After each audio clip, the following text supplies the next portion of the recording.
everyone, it's Mr. Bob here, and it is a very early o'clock on a Sunday. Why am I out of my warm, comfy bed? Well, my very good friends Phil and Claire a couple of weeks ago said, Bob, would you like to come along to the Really Retro show with us and we'll give you a lift? Do you want to see what I'm getting a lift in this morning?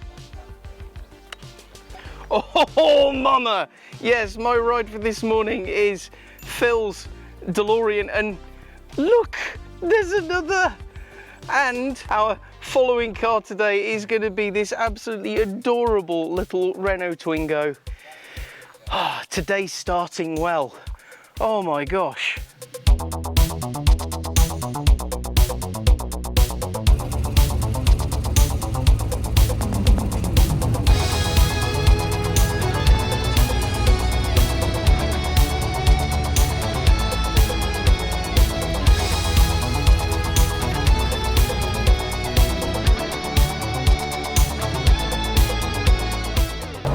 Hot dang, I'm in a DeLorean.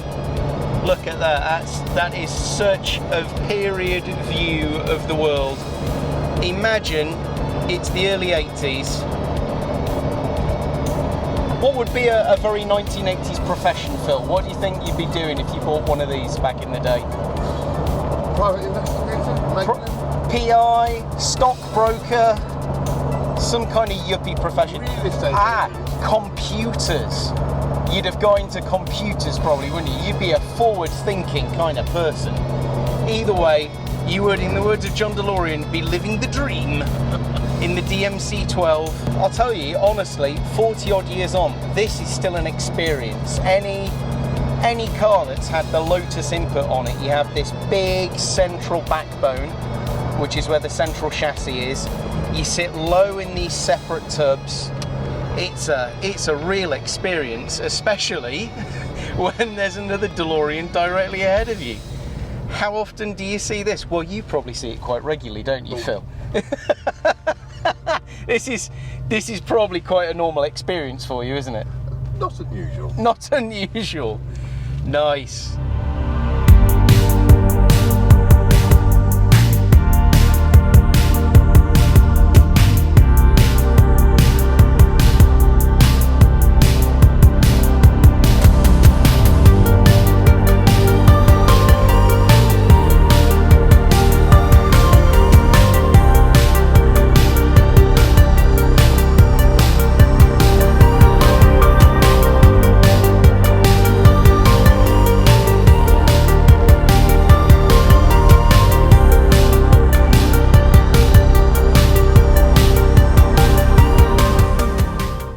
Rolling into the show, it was time to get parked up on the DeLorean Owners Club stand and give Doc UK a hand setting up the marquee and then deciding what to go and film first.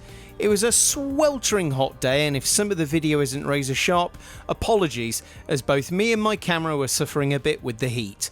Let's take a look around the show. Wow, what a treat. This 500 SEC Mercedes. You would have been someone very important in the 80s to have owned a car like this. 5-litre V8, pillarless coupe. This is VIP style. Mercedes engineering of this period. Tell me someone built a better car. I don't really believe you. Nice, simple, overhead cam, chain-driven V8, on fuel injection. Now the owner tells me that apparently this will do mid to high 30s on a long drive, because apparently when the fuel crisis came in, Mercedes realised that they really needed to get the cars more efficient for America. I've been given the owner's permission to open the door and have a look inside. Nothing like 80s Mercedes doors. Oh gosh. We will never see cars made like this again. This is as far away from an appliance as it gets. This is what a magnificent thing. Apparently only a couple of hundred of these were ever sold in the UK, but amazingly there's still well over 100 registered and on the road. What a lovely colour combo. One of my favourite cars of the show so far. What do you think? Nissan Fiagro, interesting car. There was a period of time in the 90s where some of the Japanese manufacturers did what were called art cars. Look at the interior, isn't it lovely? So these were a limited edition. They were sold for 1 year and 1 year only. And the interesting thing is you didn't have a choice of colour. The colour depended on, wait for it, the season you bought the car in. You couldn't go in and say, well, I want a green one, or I want Pale aqua, topaz mist and lapis grey. See, I got told by a devoted owner. But yeah, what I think is amazing about these cars is, of course, they were designed to ape classic and retro cars, but they are now classics in their own right. One of the most unique looking cars ever made, the BMW M Coupe. I love these. Known by enthusiasts as the clown shoe. I'm sure you can figure out why. Same engine from the period M3 in it. I really like these. I love a shooting brake, and what a unique car these are. Oh, it's Mini time. Who doesn't love a Mini? And the original Mini Clubman, which was not a weird crossover SUV thing. How 70s is this? Look, with the Leyland front end and the side stripes. And it's orange. I believe, if I'm not wrong, Claire, that this is sand glow. I had a dolomite in that colour. Might be, yeah. Oh, look at that, because nothing says 70s more, does it, than beige and brown. Yes. Oh, that's a classy mode of that is, bub. Well, every now and again, I'm fortunate enough to be in front of something interesting when there's actually a friend of mine who knows more about them than me. So, Claire, you used to work at Vauxhall, didn't you? I did. I cut my teeth in the motor trade at Vauxhall 95 to 99. Yeah. Wow, so come on, tell us so actually about... just as the Cavalier was ending production. So I'm going, purely off what I can see from badges, Cavalier Turbo 4x4. Yeah. This has got to be incredibly rare, surely. And worth a lot of money nowadays and all. Yeah, these were basically, the Cavalier Turbo came out to replace the GSI, which was the pre-facelift. This is a facelift car with different headlights, different bumpers, ABS, airbags, and all the gubbins, more door beams, that kind of stuff. It's the C20 2-litre turbo. Yeah. I think they're about 150 horsepower stock. This has probably been breathed on, a lot of them have been. I was going to say, Yeah. it's not going to be standard anymore, is No, I mean, not with those wheels as well. it? Gosh, look, really nice at market They interior, were full isn't leather it? interior. Wow. This actually hasn't got an airbag. So But it has got a turbo. it's got a turbo. Oh, hey up you. It's got a turbo. Must be rare fast. There it is, it's got a turbo. Oh, it's a K-Reg, right. This is it's an early facelift car before they put the airbags on. So, gosh, yeah, this is a very early turbo on Wow. a K-Reg. And look at it, look how clean it is. It's beautiful. It really is. I would say sitting there, that's probably 15 grand. Yeah, Easily in today's market. because you've got a classic Cav, of course, not a turbo. Well, but- mine's a lowly 1600L with a very poorly engine at the minute, bless her. But yeah, I've had her 25 years and she ain't going anywhere. And how many Cavs do you reckon are left on the road now, Claire? There was, as you know, Bob, we used to have the last Cavalier Mark III ever built. You did, didn't you? You We had did. the very last one. Which we rescued from a scrapyard. Yeah. There were 1.67-ish million Cavaliers built. Mark III's surviving, less than 2,000 probably. It's unbelievable, isn't it? It It's is. one of those cars that was everywhere when I was growing up. Yeah. They were on every street corner and they've just disappeared, haven't they? Even rough ones are now fetching £1,000. It's just ridiculous now. Wow. But I mean, gosh, I had to stop and have a look at this because even me, not a Vauxhall expert, could recognise this is something a bit special, isn't it? Yeah. It's lovely. What a treat. And you see it all here at the Really Retro Show. Right, earlier we were talking about the Cavalier as one of those cars that at one point was on every single street corner, and the other one was a Sierra. These, when I was growing up, used to be everywhere. I knew everyone had a Sierra. Someone's mum had one, someone's dad had one. They were part of the street furniture. Yeah, not some more. When did you last see a super clean Sierra like this? Oh, this is just adorable. I saw this on the way in. Look at this lovely, lovely Fiat camper. Oh, it's just the most delightfully derpy little camper. What a gorgeous thing. What an absolutely gorgeous thing. And again, just the variety of cars that you are going to see at a show like this. Wow. It's another real kind of one-off. When did you last see a Fiat 900 pop-top camper? I don't know. I can't remember. Well, the owners have very kindly said that I can actually come in and have a step up. Look at the interior on this. How gorgeous is this? Oh, wow. Look at this. Ah, amazing. And what fantastic condition this is in as well. What a treat to be inside an absolutely authentic retro camper. Oh, this is fabulous. Love it. Can I just stay here all day? This seems great. Oh yes, of course I'm going to go and have a look at some classic Rovers. I always find it interesting how people have very, very different perceptions of what the Rover brand means, depending on where you are in the world and how old you are. In America, a lot of people have no idea that Rover made cars. They just refer to all Land Rover products as Rovers, but no, as we know, Rover was originally a car company, and this is very typical of what they were making post-war. Actually very nicely engineered, very well crafted cars for respectable people, shall we say. These would be bank managers, maybe high-up civil servants. One wouldn't have a Jaguar because they're for ragamuffins, cads and tearaways. No, one would have a Rover because it's a respectable motor car.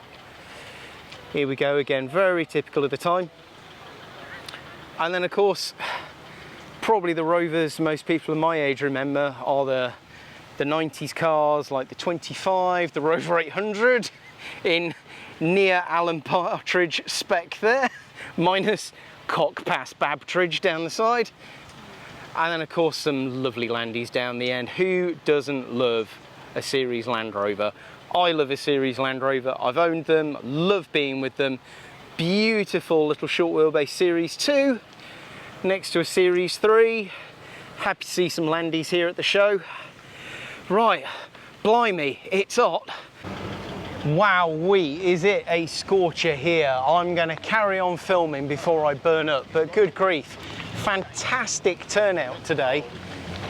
I suppose the weather's going to bring people out en masse, but believe me, it is a roaster. Right, let's go and have a look at some of the other cars, try and wrap up, see what else has arrived. Let's go. One of the cars that has been causing a lot of attention here, a real eye catcher. Look at this, absolutely stunning Buick Riviera.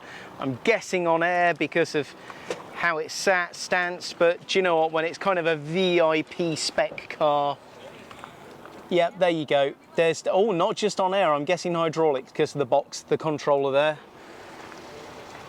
Bit of a lowrider vibe with all the beautiful lacing and custom paintwork. What a stunning, stunning thing. I can only just, even with a wide angle lens, I can only just fit it in shot. Believe me, this thing is a glorious land yacht. Yes, please. Wow, rad AF. We have teal, we have neon pink, we have white, and it's a Celica convertible. Now, when did you last see a Celica of this generation? It's a rare enough thing as it is, but a factory convertible? I honestly don't know enough about these. Someone hopefully in the comments will tell me if this was a coach built thing or if it was a factory offered option. Please do educate me in the comments and let me know. But wow, what a treat, and I can't get over the colour scheme. It is rad AF. Oh, and does it have a Game Boy in there? Yes, it does. This is winning all of the scene points today. Oh, aren't we be ruined for sexy VIP Mercs today? Gosh, I love this generation of SL again. Mercedes, not the Mercedes are poor quality cars even today, they're still fantastic cars, but this from an era when Mercedes was being run by engineers, not accountants. What a stunning thing. So not only is it a Renault 5, hey up you, it's a turbo, it's a Renault 5 turbo, must be right fast. This is a rare beast. Come on, Claire, fill me in. What's the deal with this car? I don't know a hell of a lot about it, but I do know the owner, who's quite high up in the Renault Owners Club, and I know he's had this car quite a long time. He goes all over the place with it, and it is a belter of a car. It's stunning, isn't it? And have a look at this. Look, with the beautiful Alpine alloys. Proper 3-stud wheels as well on it. Oh, I'll tell you what, the more and more and more I look around this, the more I'm falling for it. What a gorgeous thing. Right, I am constantly having to reassess in my head what I see as a classic car, because I'm looking at a Mk5 Golf R32 and I'm thinking, come on, we're at a retro show, that can't be retro, and yet I'm having to remind myself these are 20-year-old, probably even slightly older than 20-year-old cars now. I think you have to remind yourself is that when there's a car that is older than some people who are just getting their driving licenses for the first time, yeah, time is slipping away from us. And of course the R32, the last Golf with a multi-cylinder engine in with the VR6 in, always going to be a collector's item. What do you reckon? Classic car, retro car? Let me know in the comments. Now this has really caught my eye. Datsun 240Z, and very tastefully done. Like this a lot. Still running on carbs, the original Nissan engine, which looks a lot like a period Mercedes engine, but hey, if you're going to copy something great with Hitachi made SU style carbs. Lovely reliable engines, great sounding engines, wonderful interior. Really like this. It sits really nicely, not aggressively stanced. Some nice, are there Watanabes on there? I don't know. Some Japanese wheel nerd will tell me exactly what brand wheels are on this, but I think this looks really great. No bolt-on arches, nothing aggressive, just a really nice kind of tasteful debumpered resto mod style 240Z. Oh, what a lovely thing. Like that an awful lot. I would absolutely drive that given the chance, like this. Arguably the king of Capris. I've covered a few of these on the channel before at auction. These are really sought after cars nowadays. Brooklands 280, this was the absolute run out Capri where Ford threw everything at it. Full leather interior, got those beautiful big for the time RS alloys on, the 2.8 fuel injected engine. I think they all had limited slip diffs from factory. There'll be some Ford nerd there who will correct me, but also a completely one-off unique paint on there. Now, the tidbit about the paint colour on these is I've heard that Brooklands blue-green, whatever the colour is, someone tell me exactly what that colour is, changed depending on the run of Capris, because they mixed enough paint up for how many Brooklands they thought they were going to make, and they ended up having to make another batch. So apparently the paint shades do differ a bit. Wow, so I've just found out this is the lucky owner, John. How are you today, John? Hi, how are you? The weather's fantastic, isn't it? It's absolutely lovely. So, John has just informed me this is even more special than I thought. What's special about this one, John? Right, this one, as you can see by the badge here, this is a turbo Technics.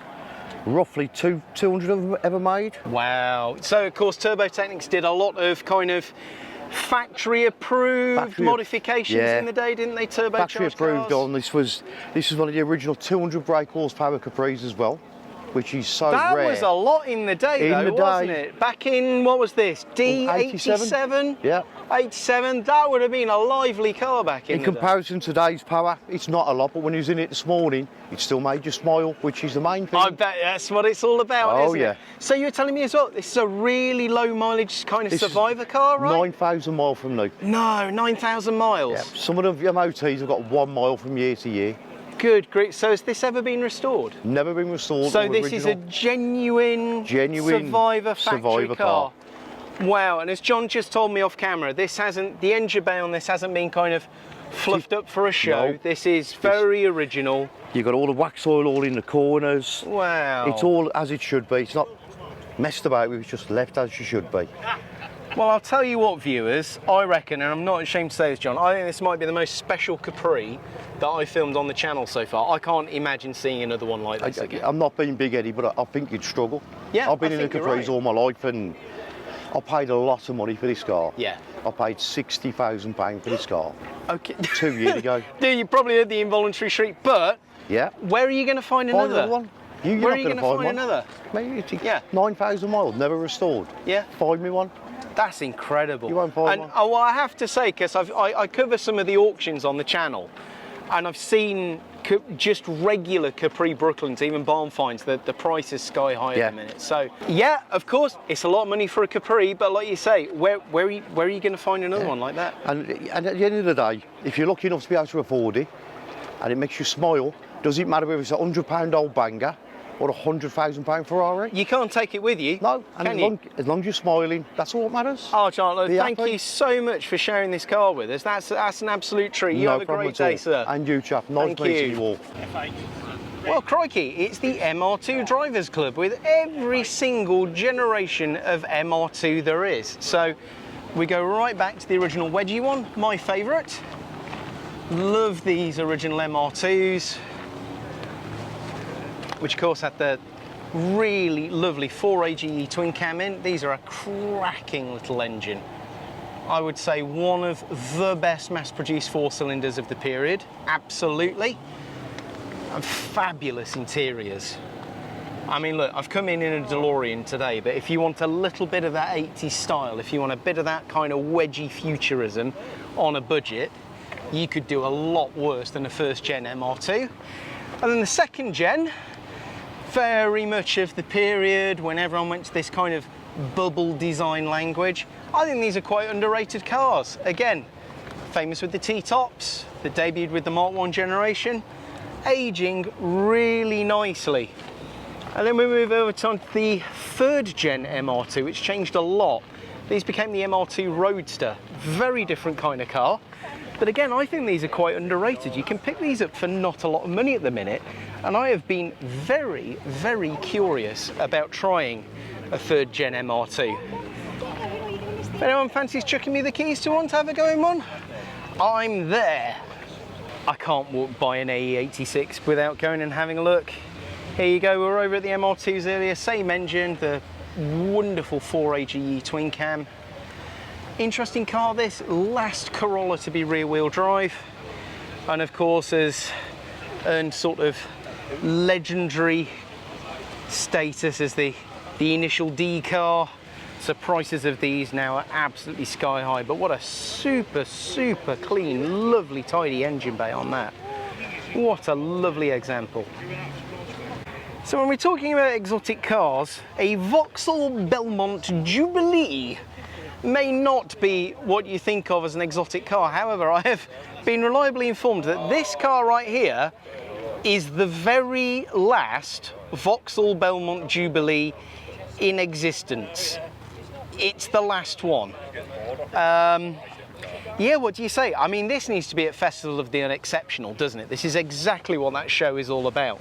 Cars that used to be completely commonplace but are now absolutely extinct. Wow. Let me know what you think in the comments.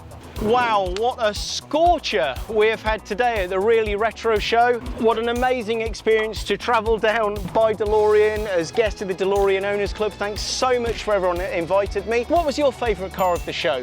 Drop me a line in the comments below. Let me know what you'd like to see more of. From me, Mr. Bob, it's goodbye, and I'll see you on another episode soon of Motor House.